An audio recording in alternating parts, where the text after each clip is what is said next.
All right. Welcome everyone. We got a fun day of crate trading ahead of us. Well, not crate trading, but we're going to get our worker empire started, well, worked on, and I'm going to go down a brief little summary, get you guys a whole little rundown of what little nodes I'm using and why I'm using them. Only for the trade crate empire. I'm not going to talk about the connections. I'm not going to talk about any of that. Just solely just our nodes we're using for our worker empire. All right. So for those who are wondering what workshops I am using, what's going on in my empire, we're going to start over here with the Land of the Morning Light, which I don't have much, but I do have a crop workshop going over here in Dalbo, making my tiger flower sacks, which they don't sell that well over here in the Land of the Morning Light, but I'm using it for experience, so that's fine. The workers over here in Bomboy Valley over here is collecting the tiger flower. That's where they're going ahead and collecting that, and I think I might take this tiger flower over here to keep up the supply, but we'll figure that out later on. All right, coming over to the mainland, we have Port Etheria. Port Etheria has all of my fish trading workshops going on. So far, there is nothing right now because all of my fish are out of stock. My Momo, Signidad, and usually the John Dory I have being crated up. Those will make a pretty decent amount of money.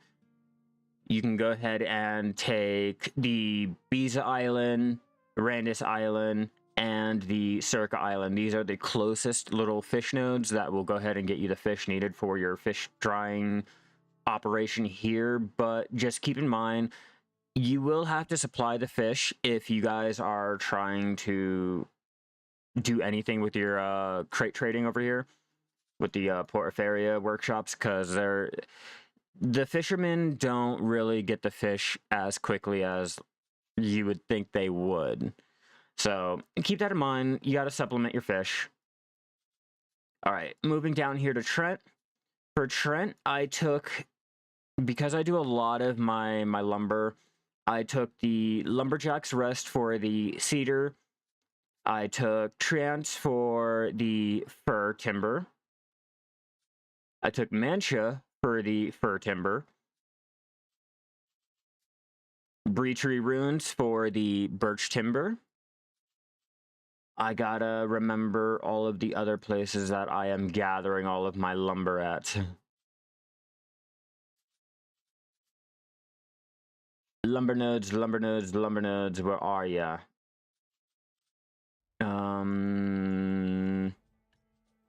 I will find this for you all. Let's see, we got... Which forest? Okay, I took Forest of Seclusion for my maple timber. No, not there. Goblin Cave for the ash timber. Always gotta have your ash. Let's see, more ash timber, because I tend to make a lot of my Serendia and my Balanos timber crates. Oh, let's not forget about the palm timber node over here. I took only one of them for now. I do have another goblin being set up, but I don't know if the palm is going to be really worth it in my little situation. And then I took the Thornwood timber over here. Any other nodes I will have to manually gather myself, which is fine.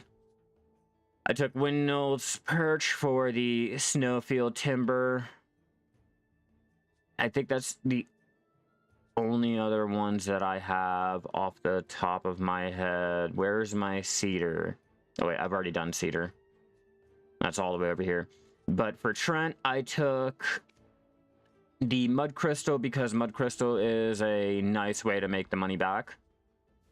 And also a wood workshop over here making the Serendia crates because, again, the maple and the ash, the maple and the pine, you can get them easily, so it's not really that much of a problem. Moving over here to Calpheon. Calpheon, I have, well, Northern Wheat Plantation. I have the paprika and also a workshop making paprika crates because those are the only other crates that I can find on the mainland that I can go buy the product or have a node working the product and make money back when trading in the crate. All right, let's move over here to, let's move over here to Glish. Glish, I have right now running translucent crystals because they will make the most money back out of the crystals. The black, green, mud, and the translucent will make you the most money back. Red is a loss, unfortunately. Let me see. Wood I normally have doing the Balanos, so go ahead, get started with the Balanos, because like I said, maple and the ash are really easy to come by. Have them making that. Let me see.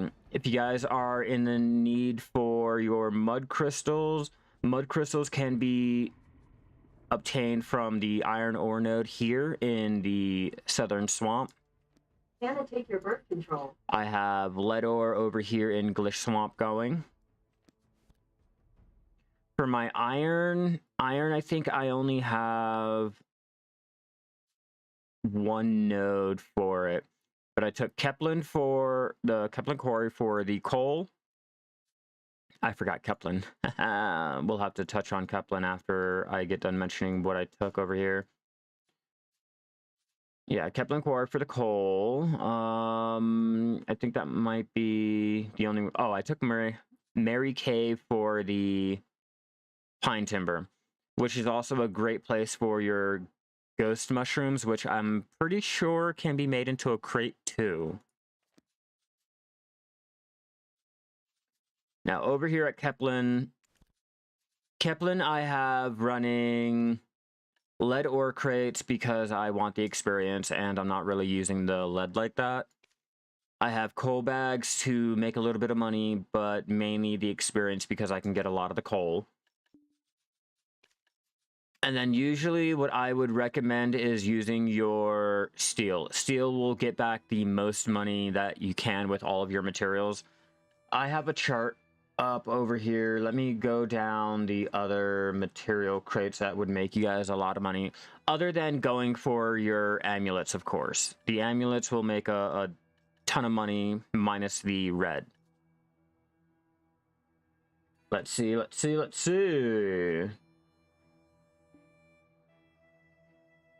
Okay. Yeah, lead ore is like negative 23k when you make them and trade one crate in over there in Nampo. So if you're trying to make money with it, it's not going to be a surefire way to do it, but you can get some good experience from it, from being able to turn in so many, with being able to make so many at a time, like within the week. All right, so steel is going to be one of your best bets. Bronze is a loss. Brass is a huge loss. Jewelry, even bigger loss. Vanadium, even bigger loss. So your best bet would be the coal, the Snowfield Obsidian, and the steel. Those three would go ahead and make you back the most money. So definitely go ahead and get your steel crates being pumped out and try not to worry about any of the other crates if you're trying to go for the value. All right, it's Kepler. We've already touched on Glish. Okay, so over here in Velia, I only took one of the fish workshops because I like to package up my nibblers or the octopus.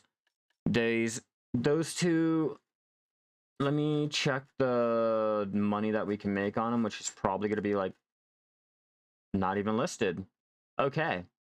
From my personal experience, Nibbler, if you can go ahead and buy them at a cheaper cost and or fish them up yourself and dry them, use your workers to dry them out, we'll go ahead and make the money back. Octopus, it's hit or miss depending on like if you have to buy them or if your workers can go ahead and get them like quick enough. So I really wouldn't focus on Velia. It's just an idea if you guys wanted to. All right, let's see. What other workshops do I have going? I think that's the only other workshops I have going. Now, the other nodes that I took... Got maple. Okay, so for my copper, I took the Goblin Cave for the copper and the rough translucent crystal. We have the Omar Lava Cave for the zinc ore and the platinum ore.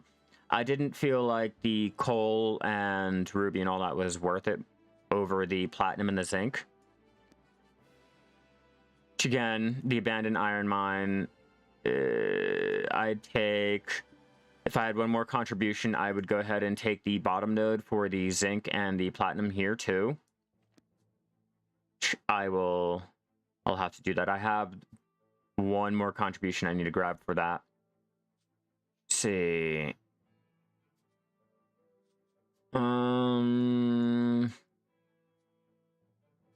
I took the Caputia node over here for the copper, the rough opal, especially the rough opal. There are other places that you can go and take for the rough opal, like over here in Medea Shore, for example, the copper ore, rough opal, powder flame.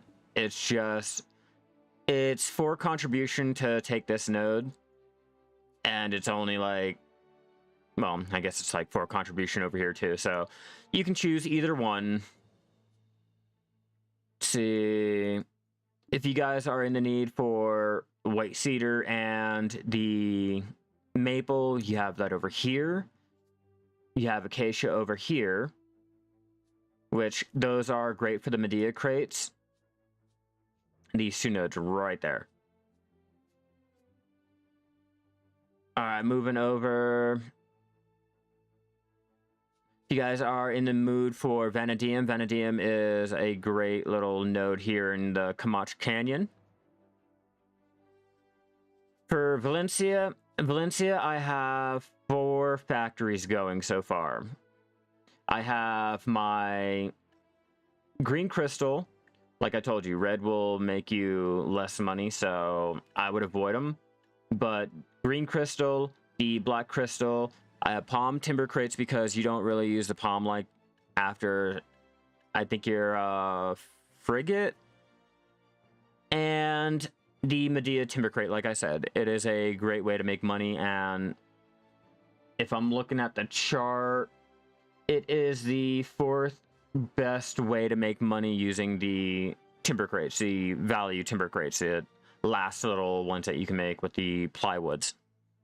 So those are like a couple ideas of the nodes that I have for my worker empire.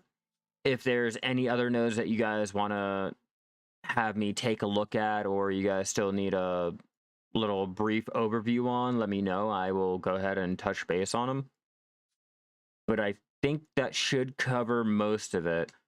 Oh, the tin ore over here in Crudo Cave has the rough red crystal, which is great for, like I said, making the crystals if that's what you guys are wanting to do, and or the tin. Tin is great. Tin is always needed. Birch, obviously, over here at Old Dandelion 2.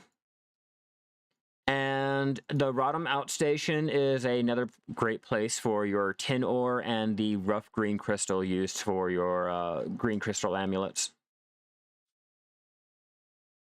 Yeah, I think that should be all of my nodes that are pumping out things for my trade crate empire.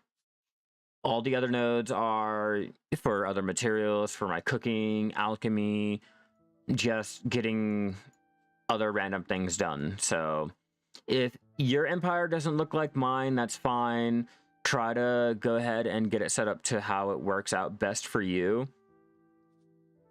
Yeah, with the new changes to how everything, the excavation nodes work, you can now go ahead and get your ore from all of your excavation nodes. So I have the ancient stone chamber for the gold ore. I took the lynch farm for the gold here too. You have, let me see, is it Glycerunes? Yeah, Glycerunes has platinum ore. I gotta get all of the exact nodes. All right, Baronito Farm has the platinum ore too. Let's see, whoops, wrong one. The raw tree stub has the rough opal. Let's see. Okay, Manchafaris. Manchafaris has your gold over here too. I feel like I'm missing one over here. Apparently not, but I felt like I was missing one. Oh, we also have tin ore over here if you guys need any more, and or the powder of earth.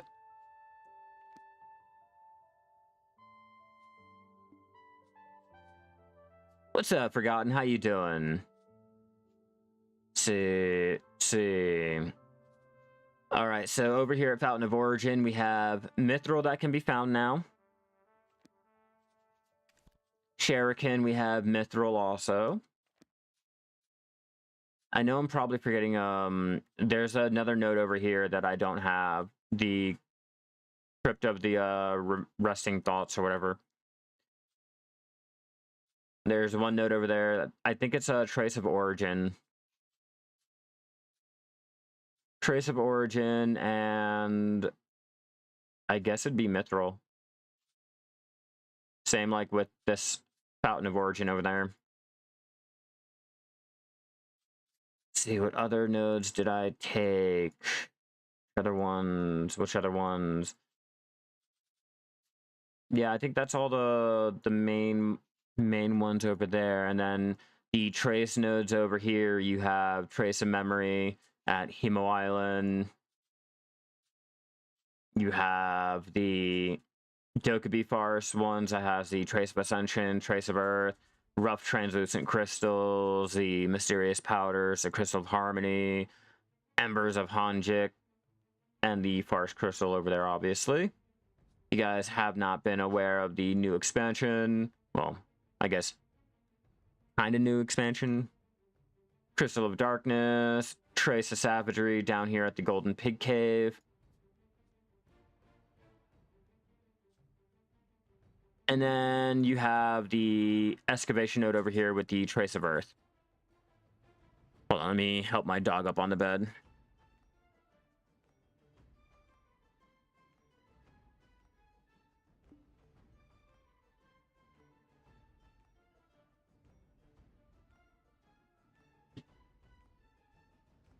All right. Yeah, I think that should cover everything on the Trade Crate Empire. Let me know if you guys like need anything else, or if you guys feel like, you know, I could be doing anything better. I'm all ears. I always like to hear how you can go ahead and, well, how I can go ahead and benefit like my Trade Crate Empire, make more money, and, you know, really feel like I'm doing something in the game other than actively gathering or fishing or grinding, you know. But speaking of the Trade Crate Empire and keeping up with the whole progress of everything, I'm out here in the Asula Highlands, specifically over here. I'm going to be doing a rotation from, let me pull up the map that I have. I'm going to be going from here all the way down and collecting the acacia tree so I can continue going with my trade crate empire. All right, let's figure out where my Vitaclari and all that is. I have a feeling it's going to be maybe over here. Yeah, over there. Cooking. And then back on gathering. Damn it, it's still fucked up. Never enough CP. The Perlisax and Radish are only in Land of the Morning Light. Yes, I did realize that, and I do have a stack to show you guys if you guys are wondering, like, what is the highest valued vegetable crate? I guess a crop crate. Let me go ahead and pull it out for you guys really fast, and I shall show you really quick. All right.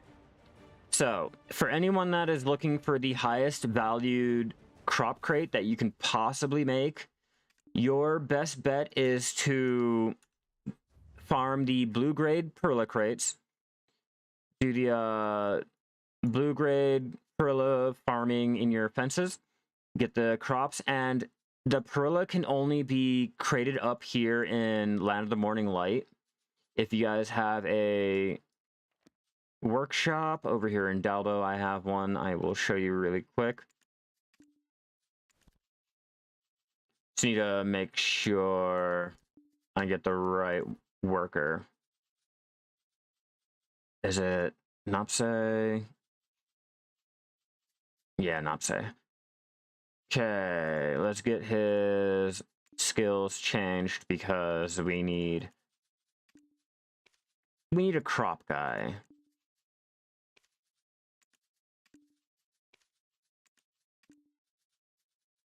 No crop guy. But if you guys had the crop little skill, it would help out. But the highest valued crate that you can possibly do would be your sesame seed, the special Perilla. I like how it says special sesame sack, but it's Perilla down here. Not gonna comment on that, but there you go. Go ahead, make that up. And when you guys make these special Perilla, these have to be traded out over in Valencia. So as a little follow-up or a little summary, if you guys are trying to make the most valued crop crate that you can possibly make in Black Desert, your most valued crate is going to be the special Perilla. These can only be farmed in your fences, so once you get a farm, you get the Perilla started to be bred, get the green grade, get the blue grade, get a lot of the blue grade, get them moved over to the Land of the Morning Light. Once you get them packed up in the Land of the Morning Light, those can be transported all the way out to Valencia for the furthest distance value, and you should be able to make it's 60k value over, or profit, 60k profit, and I want to say that's like 20k over all of the other crops. So that's the only crop crate that I found that is like really worth your time. Perla and the Radish over in the Land of the Morning Light.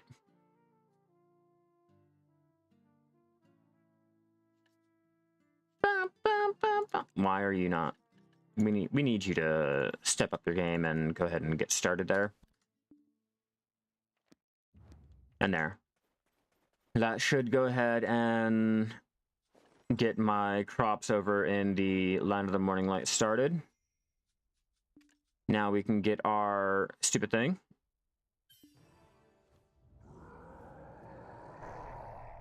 Grow the special version of Perla and Duvenkroon, magical seeds, and wind noise perch. Gotcha. I'm gonna have to keep that in mind when I start farming, like when I start focusing on it. I think when I go ahead and do that, I will finally go ahead and get my farming costume. I'll probably get a fencer or so. Maybe, I'm not entirely sure. a lot of things change. Try to remember that a lot of the information will get updated with whatever patch, whatever Black Desert decides to do, and then it's up to whoever to go ahead and update their spreadsheets. Did the change? No, the active trading was removed. That's the only thing that was like changed with trading so far. Nothing else has changed. Everything else is still there. Don't you worry. Well, again, everyone's variables are different. You have to take what you see with a grain of salt. If you see someone's numbers are higher than yours, you should try to strive to get it, I guess. But yeah, everyone's variables will be different. You know, all the information is like not exactly accurate. Let's be real. If you go out into Garmoth.com and you start like looking at the averages, go out and try to do those averages, you might come out under, you might come out above. It's not going to be the exact same results and everything. And it's worse with life skilling because we get so many updates to them, like here, there. It's like little minor changes that they start to pile up over the course of like a year or months or so. Is there a distance bonus to Imperial turning? No, there is no distance on Imperial cooking. You can literally like cook them wherever, crate them up in another spot, and the value will stay the same. So if you guys are looking for a great place to gather your acacia for your Medea crates, I highly suggest coming out to the Wandering Rogue Den. Out here, Medea is going to be like the easiest place to get your acacia, and you should be able to get enough to go ahead and start making a lot of your crates. Yeah, it's no problem. I thought that there was going to be a difference too, and I checked it out. To my surprise, there wasn't. So don't do what I did. Don't waste the time. Just cook, crate, and trade in wherever you are. I suggest doing it over in Elton. Elton has the closest distance from the Imperial Trader.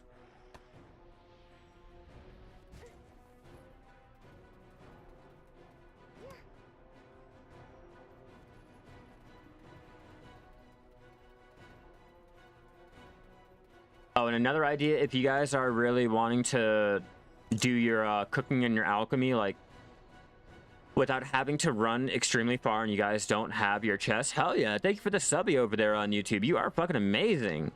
Hell yeah, I guess. But if you guys are wanting to be able to make up your cooking crates and all that without having to travel far and you don't have the storage, like I was saying, over here in Elton, the Imperial Trader is right here, the storage, the central market, and there is a house that you can buy right about here over top of the storage, the central market, and the Imperial Trader. It's all just right there within a maybe like 30 seconds of running.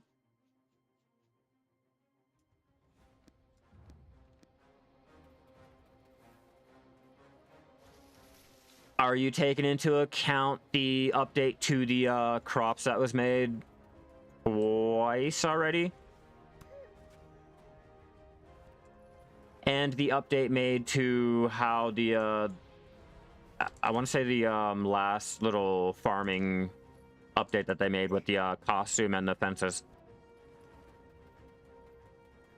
Oh, not to mention, did you take into account that the update that they made when they added the mysterious and the magical seed? There's a lot of updates that they went ahead and updated with, but again, everyone's variables are going to be different and the numbers are not going to match up.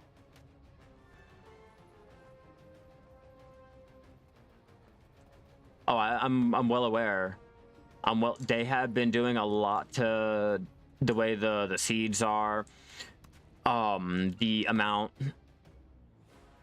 not matching numbers from I'm not talking about RNG. I'm talking about their values that they went ahead and updated.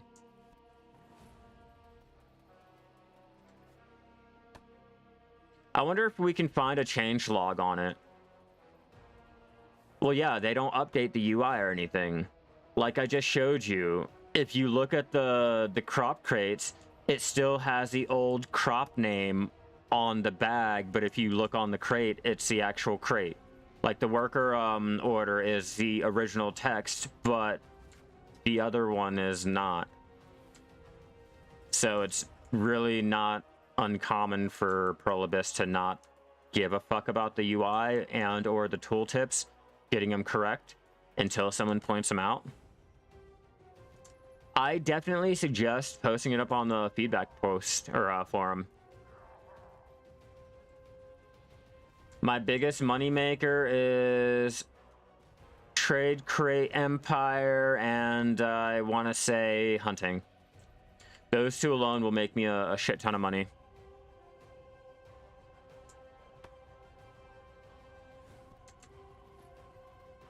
When you look at your crop fence,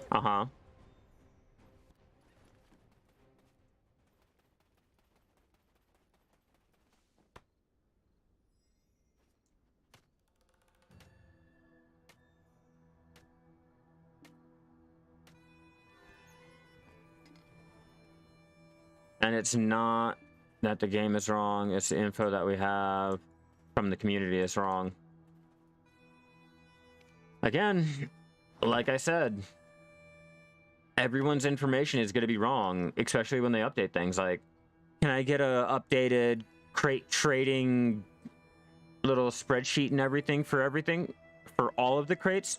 No, I'm not going to be able to find that. I need Villa Scroll. Like, even with the crates, the little spreadsheet that I can find now has nothing to go by handicraft. I can't really go by the trophies. I can't go by the fish crates. Like, there's information that players have not bothered to do because what's the point? You know, they've been told not to even bother with it, so a lot of the times the information is just lost. It's more of the if you know it, you know it type of thing. Like the max percentage being 1.8.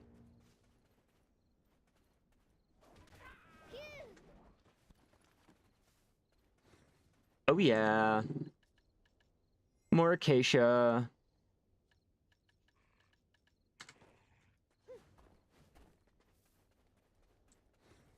Yeah, just try not to read too much into people not being able to put in their own information and or make a spreadsheet for everyone else and post it up online. What's up, Project? How you doing? You gotta remember that, like what they always tell us with Eve, okay? Everyone's spreadsheets will be their own. It's all gonna be different. You should probably go ahead and just try to make your own from scratch or whatever.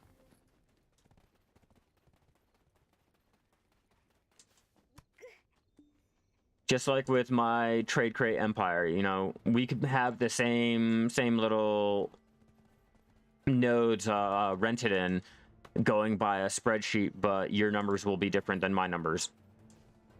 And then both of our numbers will be different than the spreadsheet because that person's number is different and he added it into his spreadsheet.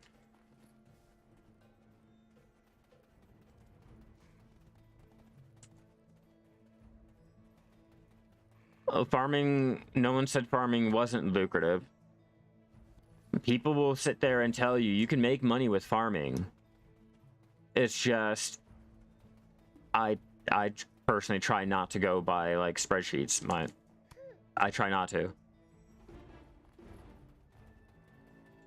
But I mean, I understand your frustration. I understand, you know, you're trying to find spreadsheets and go by them and they're not exactly adding up and all. I understand. Me personally, I don't use them. I don't really base everything by it.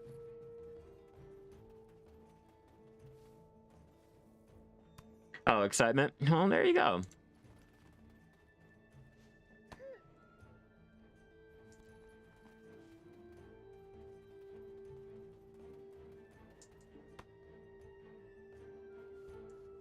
I mean, not really. It's not really Wild West. Like I said, we already knew that we can make money with our farming. It's just farming takes a while. You have to have like 10 fences to really make a difference with farming. And that really puts a lot of people off. Exactly. Like Project said, farming is one of the best things to do for money because all you have to do is plant seeds, harvest them, and you don't have to do anything else. You can have your workers going ahead pruning the things. You can have your alts pruning it. You can have them taking it, replanting the shit, and walking away. It's like crate trading. If you have your fences set up, you can make a lot of money. But if you're not really prepared, you're just like planting your seeds and hoping for the best. We all know it's not the great logic.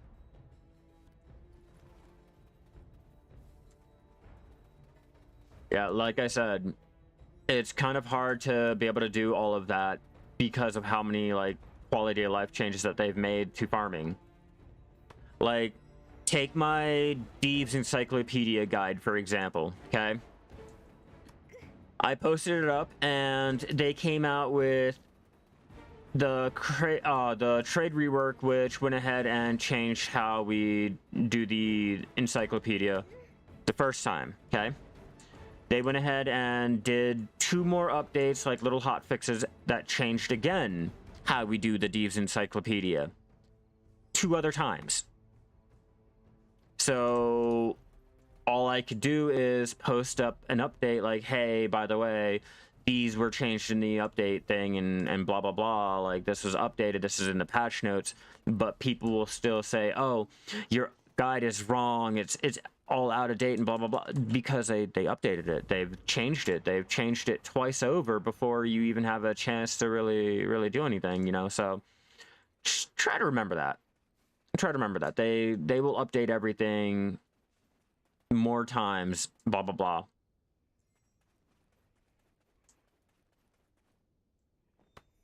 I don't know. I've already read 2 or 3 messages and or posts or whatever the fuck they're called of where they had to not do the global lab patch notes because there was no one gonna, you know, be able to do it. So again, I think you might be reading a little bit too much into it. Only for the simple fact that it's gonna be different for everyone. Not everyone has like... Did I lose service?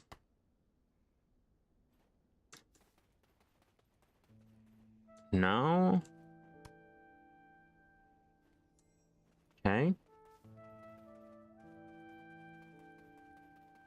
Weird. I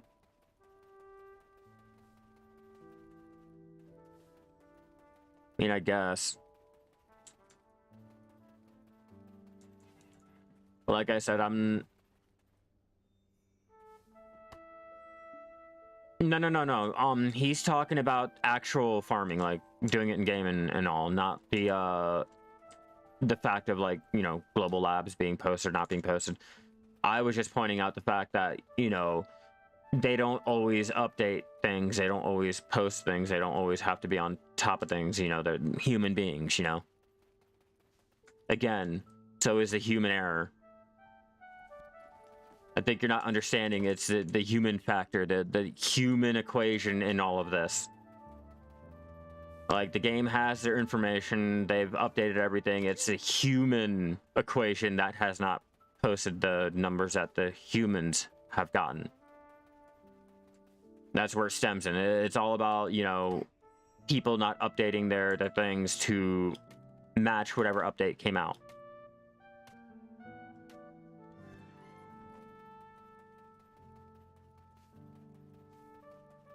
It's just the fact that there's nothing updated. There's no real information because no one has like bothered with it.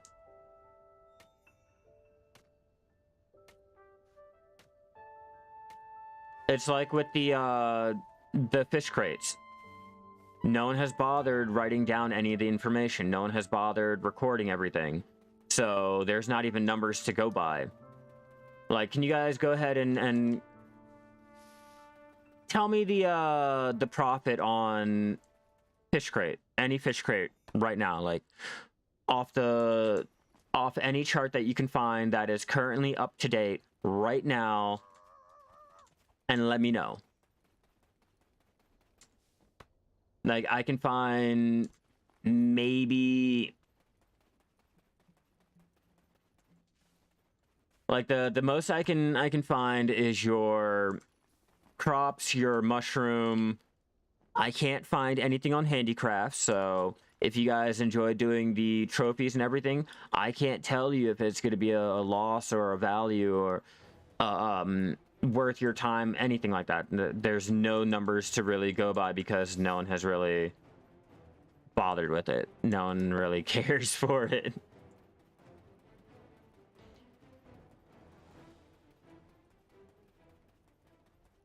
I'm not talking about how much you get for something being told to you.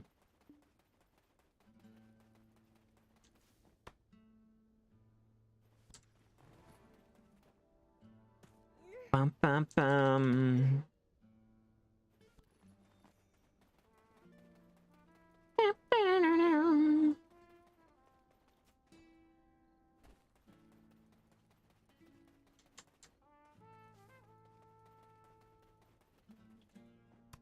It's like 2024. Is it really that much of a shock that Pearl Abyss cannot get their tooltips, their UI, basic common knowledge on how their tooltips are said and how the game works correctly? No, it's not PA. So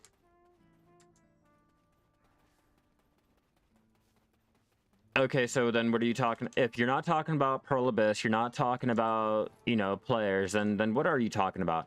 If you're not, like, what? It's for the folks writing guides. Yeah, see, this is why I don't touch on farming when I go ahead and make guides.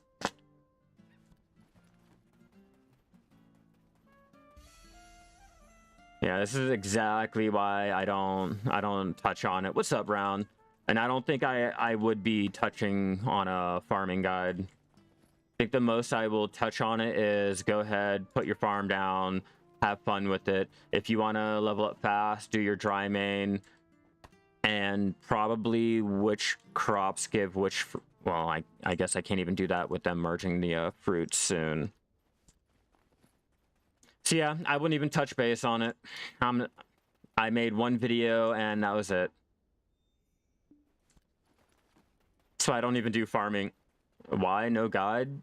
Because everyone has a problem with the people that write the guides. The information's not correct. The numbers will not match up to whatever anyone else does, and all of that. Like, people get butthurt. Like, I don't need to sit there and read in my comments like, you know, you're wrong. My numbers are not matching up to those numbers, or this isn't matching up to that, and blah blah blah. Like, it's okay. I tried it once. I tried it once, and that was it. I've learned my lesson.